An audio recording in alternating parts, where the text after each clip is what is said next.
ముంబై దాడుల కేసులో నిందితుడు డేవిడ్ హెడ్లీ అప్రూవర్గా మారేందుకు ఒప్పుకున్నారు. అమెరికా జైల్లో బందీగా ఉన్న హెడ్లీ విచారణలో అనేక అంశాలు వెల్లడించాడు. ముంబై దాడులకు ప్రధాన సూత్రధారి పాకిస్తాన్ ఆర్మీ, లష్కర్-ఎ-తైబాలే అని స్పష్టం చేశాడు.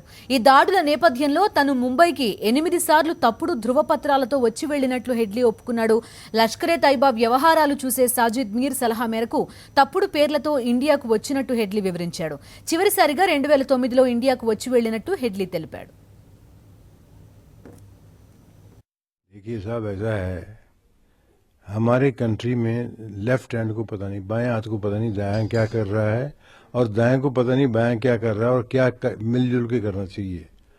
अब कुछ समय में पढ़ रहा था कि पासपोर्ट हर एक का फंडामेंटल राइट है, दीजिए उनको, जो है एंट्री करना तो हमारा काम है ना।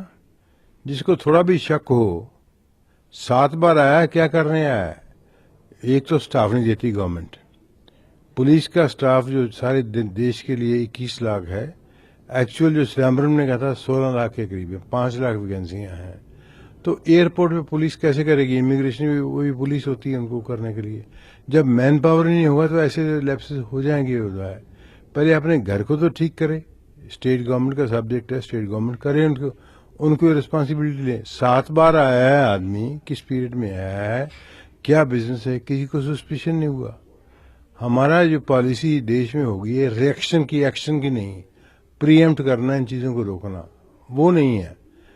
कश्मीर में टेररिस्ट आ जाते हैं, मुकाबले में मारे जाते हैं, या हमारे आदमी मारे जाते हैं, पर ये नहीं कि वहाँ को हैज लगा सके, ये नहीं कि वहाँ पे जो है एक उन्होंने शुरू किया है सिस्टम, क्योंकि लोकल सपोर्ट काफ़ी उनको है, डरने की रहा।